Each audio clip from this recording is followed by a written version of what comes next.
Salut, bonjour, bonsoir. Balobi, ça dépend quand il y a air émission, écoutez l'émission vraiment la famille. C'est avec douleur, avec regret. Nazo kopé c'est bien information bande kolanga boyebika ndenga na yaka. Ton na yaka vraiment pour ça la analyse nanga nazaka na avec joie, nazaka na bilengi nanga mobwe nazaka na bisengo nanga moko bande kolanga. Alors ceux qui bomoninga na ko ça vraiment émission nanga na baton oyo to pe na ba tristesse o bande kolanga c'est que ma bezali. C'est que vraiment ya ma bezali bande ko to ekolobela yango. To ekolobela yango parce que ça fait trop mal bande ko. Na makambo ezo leka na réseaux sociaux to pe na mokili oyo to vandi makambo ya mabe tondi bande kolanga eza pasi. Bande ko nini ekomi lelo ekomeli o ezali moko abiso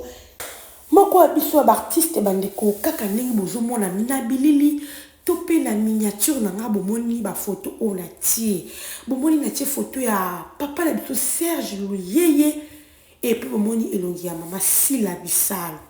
Bande ko pourquoi la tie elongi ya mama Sila Bisalo, pourquoi beaucoup tout na nga pona nini mama Sila a se retrouver sika o mama Sila s'est retrouver, c'est parce que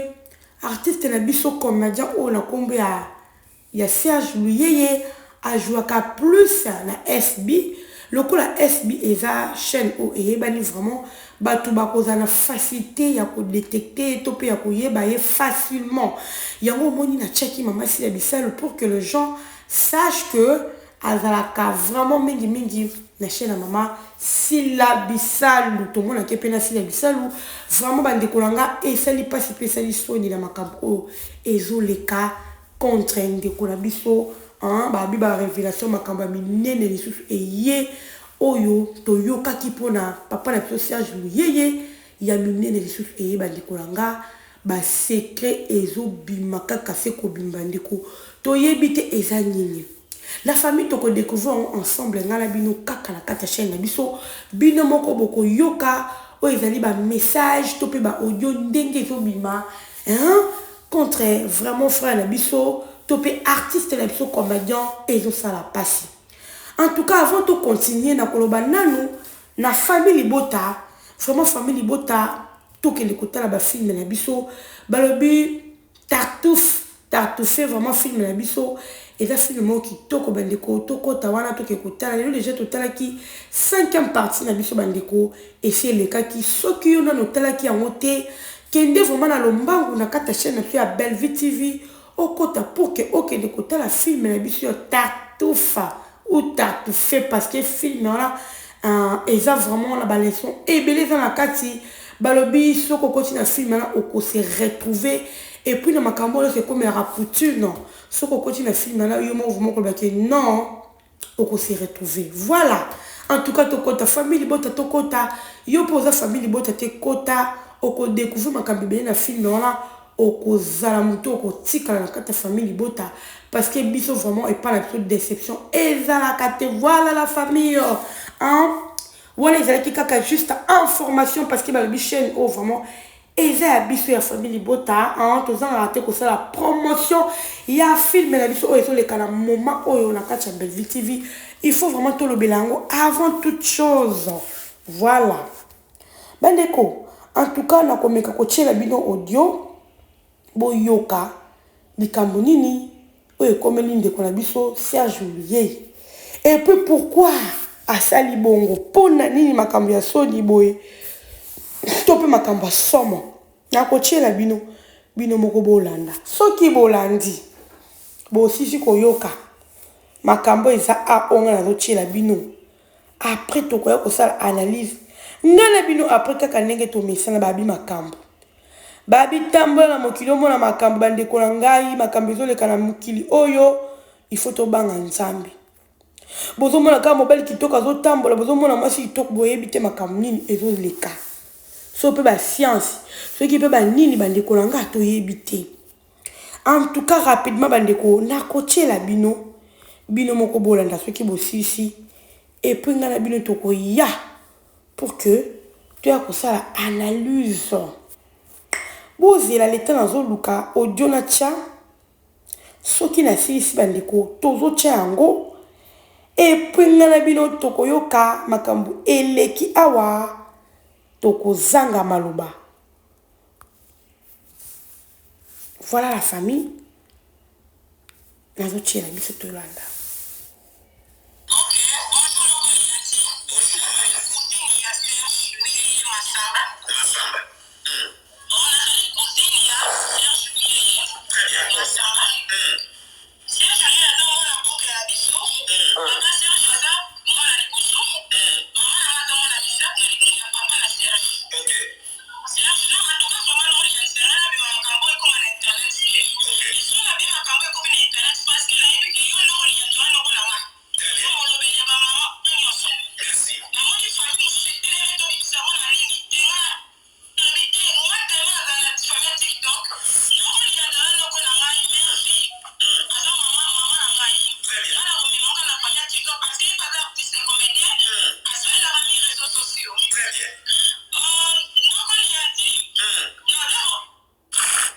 Voilà la famille, toujours continuer.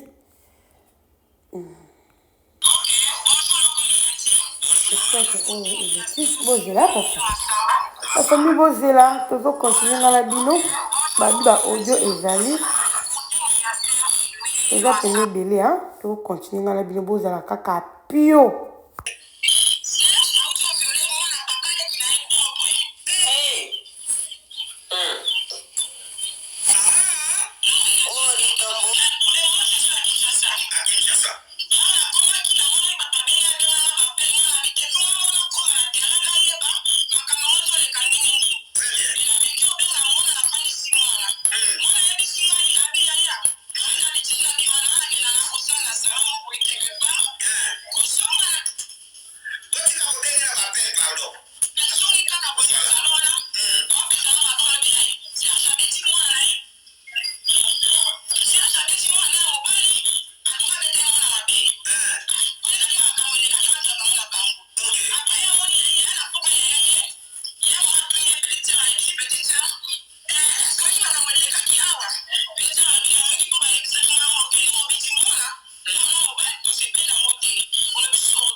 Voilà la famille, en tout cas, na kati, parce que moi, au Diongo, ezolo, ba, bien bête, bosso, moi, la maman, kelele, hein, et là, vraiment, la bani, les belé, belé, mais l'anda qui n'a continué, les bino suite, n'enge soukaki, parce que n'a l'anda qui a un son. Donc, tant que les qui n'a, à salibogo, si j'habillé, fois, bimane, kaka. Les qui comme ko bangala ko bimano ndeni on no ko yoza no ko ngala ko bimano ndenga binga ifuna bimano ka do soko meki abandi ko mena sabi soko meki okomona makamna osala yo a menacer nièce na ye na kata hotel wana le quoi pe hotel moi qui moi musika na batu ya ba garde record ba qui ce qui peut musika na chambre wana a menacer ye abandi kolongola leki bilamba ala kise ke loko ni ala kise kiye soko mekika kocha makile ngala kubonga photo bimano kaka bandeko a incita binga photo bimano kaka abimi na mwana ya ndeko na ye donc nièce na ye nde bozo mona ndeko na biso Serge Louye donc muteye ko bimisa makambo oyo aza déconné moko ya mwasi nièce na ye mosusu donc grande sœur ya la fille wana oyo baviole oyo Serge a violé bandeko likambo ya somo likambo monene boye ozo ko insister pe atie kisi te abimi ne bongo sans ko préserver bandeko nga bongo ndabimi na nièce na ye botala où vont le monde tozo kende wapi bato maboki donc babi komi pesa na kosambela boni komi pesa na kosambela te makambo ndeti ya boye vraiment bandeko nga pourquoi être si méchant bandeko makambo suto omona oka bote o non tia sala bongo peut-être ça ba kisi ozomona eza na bato ebele o bazokota ba science tant musu ba sengeka il faut kaka bimana nièce ne parce que kota la besoin normal tant kota la papa la biso Serge Louye ndenge vraiment zaboye komona epena boye mobali kitoko o soka draguer moi si oboya te et puis likolo nango aza comédien likolo nango aza muta maboki aza muto aza artiste o ba ayebani en tout cas soka draguer moi si na limite que moi oboya na limite que moi oboya o ya ko koluka kaka abima na nièce na bandeko nanga soki eza kisite soki eza kisite bozo mona place tozo kende na mokili oyo bozo mona niveau mokili ko mabe niveau mabe ko tina mitema ya bato o makambu ya somo makambu ya pasi boye mwana ndeko na yo bimana yo tata mukolo be pozwa nini bandeko eza ka bakisi eza bakisi lo mususu te et c'est là comme soutien ça ba kisi ba science au bande ko na biso ba simbi ba science au bande ko na biso ba koti yango moni ba makambo ezokoma bande ko makambo minene ezali donc ndeko moi c'est le ba bimisi ya moke ba bi makambo muso eza na kati wana pourquoi Serge asali bon bande ko langa eza kisi to ko découvrir que eza kisi nde mutu ndeko na biso kende ko kota na ba biskota kota et tinde ke kaka foka ka bimana nièce na ye yango akeko bimana nièce na ye bandeko na ngai yango akeko bimana nièce na ye po gagner mbongo a gagner mokili auto pas dans la succès oyebani déjà ko yebana boni boyebana ndeni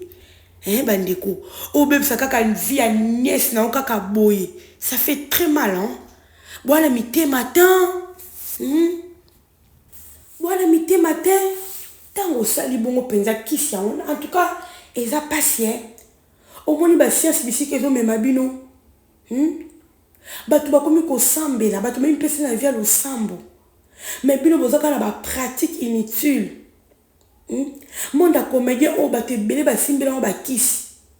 po memo wapi alors eza na batu ebele pe ba utiliser ba monde wana ba science makambe ebele lelo bakota na bona ba via lo sambo batu bakoma ko sambela na bango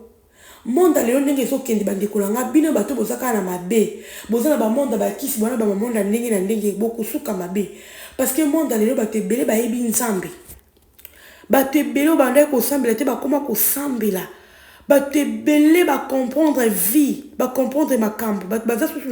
na posa ko mitika na makambo buzo batan alors bino bato bozaka na ba buzo ba boleti ba Serge Boy c'est la honte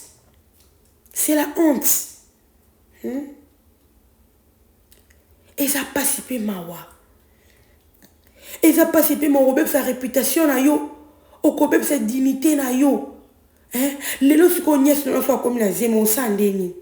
toza na bato osandeni pe makamba be mimi pe za la ka bongo oyo aka zemi dans 8 ans ko kosa ye omoni poto oninga ezokomisa biso likolo ya poto ya zwi mwasi ya poto ndenga kosi nyesi na ye kenga nazaka na mwasi ya poto mwasi nanga poto akoya ngano ifo tokangama tozala pende po to mwasi nanga koya okozwa biloko ye pa memami na sentiment wana tala poto bandeko bino bozo kwa vie via poto eza pasi toboyi te poto pesa facile te c'est vrai na poto tolonga quand même nzala eza na poto tolonga quand même nzala mais eza pe facile te via poto ozomona eza pe facile te parce que au moins na Congo bato bazona mukanaton baza peut-être na eloko kolia te mais na poto quand même eza pratiquement impossible pour ça la mabongo mais eza pe facile te pona koluka mbongo wana po lia na kinto mona mo ba kope eza mais na poto ba kope eza to sali to kolia te okolia te soko sali te yongo moni moi un peu facilité to za lango mais quand même vie peut être difficile alors to tika bande kolanga c'est pas gentil Serge lui est vraiment répand-toi de kolanga oyo sali ozi malédiction na vie na yo kanga malanja be luke longa nzambe pour ce que luke longa nzambe te papa na ekozala pasi mingi bande kolanga en tout cas sali pasi yonka to epona ko memela bino en tout cas bo tenir biso regarder oyo sepeli na vidéo na tout vraiment like ou commenter ou s'abonner na chaîne na biso okozala jamais déçu et vraiment oyo pe asepeli na biso te vraiment o limbisa biso to eka koloba vérité. Voilà la famille na tiki bino, on se retrouve à la prochaine vidéo.